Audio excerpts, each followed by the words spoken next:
या देवी सर्वभूतेषु माँ कुष्मांडा रूपेण संस्थिता। नमस्तस्यै नमस्तस्यै नमो नमः। जय माता दी दोस्तों, आज मैं आपको नवरात्रि के चौथे दिन माँ कुष्मांडा की व्रत कथा सुनाऊंगी।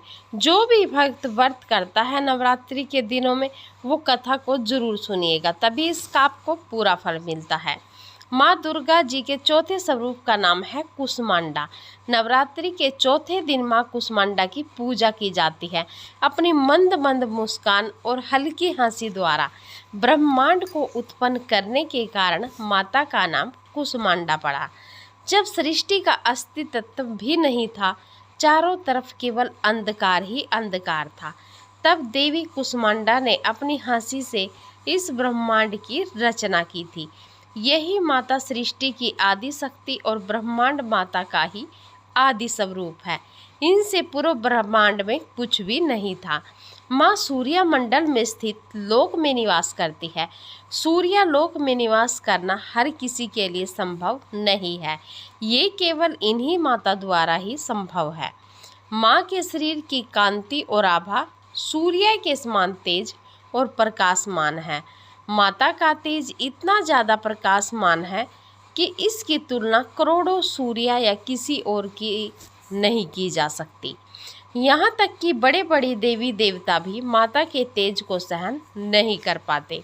इन्हीं माता के तेज और प्रकाश से ब्रह्मांड की दसों दिशाओं में प्रकाश फैलता है।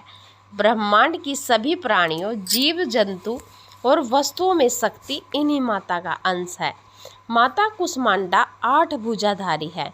इन्हें अष्टभुजा देवी के नाम से भी जाना जाता है। माता के 7 हाथों में धनुष, बाण, कमंडलू, कमल पुष्प, अमृतपूर्ण कलश, चक्र तथा गदा और 8वें हाथ में सभी निधियों और सिद्धियों को देने वाली माला है। माता का वाहन शेर है। संस्कृत भाषा में कुष्मांड कुम्हड़े को कहते हैं। नवरात्रि पूजा के चौथे दिन माता की पूजा आराधना की जाती है। इस दिन साधना करने वाले अपने ध्यान को अनाहत चक्कर में लगाते हैं। नवरात्रि के इस दिन कुष्मांडा देवी के स्वरूप का पवित्र मन से ध्यान और पूजा पाठ करना चाहिए। माँ कुष्मांडा की आराधना करने से भक्तों के समस्त रोग और दुखों का नाश हो जाता है। माता की भक्ति करने मात्र से बल, बुद्धि, आयु और मान सम्मान की वृद्धि होती है। माँ कुष्मांडा का हृदय बहुत सरल है। वह थोड़ी सी भक्ति और सेवा से खुश हो जाती है। जो मनुष्य प्रेम और सच्चे हृदय से माता की शरण में जाता है, वह बहुत आसानी से परम पद प्राप्त हो जाता है। भक्तों को शास्त्रों और पुराणों में बताए गए विधि विधान के नियम अनुसार माता की आराधना करनी चाहिए और हमेशा भक्ति के मार्ग पर चलना चाहिए। जैसे ही व्यक्ति माता की भक्ति करना शुरू करता है, उसे कुछ ही समय में माता की कृपा की अनुभूति भक्त को होने लगती है। यह दुख से भरा और विनाशी संसार भक्त के लिए अत्यंत सरल और सुख से भरा बन जाता है। माँ की आराधना मनुष्य को बहुत ही सरल और भवसागर से पार करने के लिए सबसे सरल और श्रेष्ठ मार्ग है। माता की पूजा मनुष्य को भय व्याधियों से हमेशा खत्म करके उसे सुख, समृद्धि और उन्नति की ओर ले जाने वाली है। इसलिए जो भी मनुष्य अपनी लौकिक और पारलौकिक उन्नति चाहते हैं, उन्हें सदैव माता कुष्मांडा की पूजा आराधना करनी चाहिए।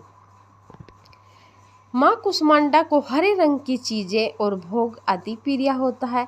इसलिए हरे रंग के फल जैसे मौसमी, हरे केले, अंगूर और शरीफे का भोग माता को लगाएं।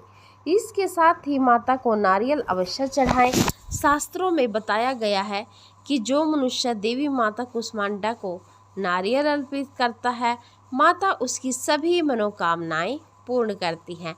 जय माता दी दोस्तों, वीडियो अच्छी लगी हो तो प्लीज़ एक लाइक ज़रूर कर दीजिएगा और माता रानी के नाम का जयकारा कमेंट बॉक्स में ज़रूर लगाइएगा। अगर आप मेरी आवाज़ पहली बार सुन रहे हैं तो चैनल को सब्सक्राइब ज़रूर कर दीजिएगा।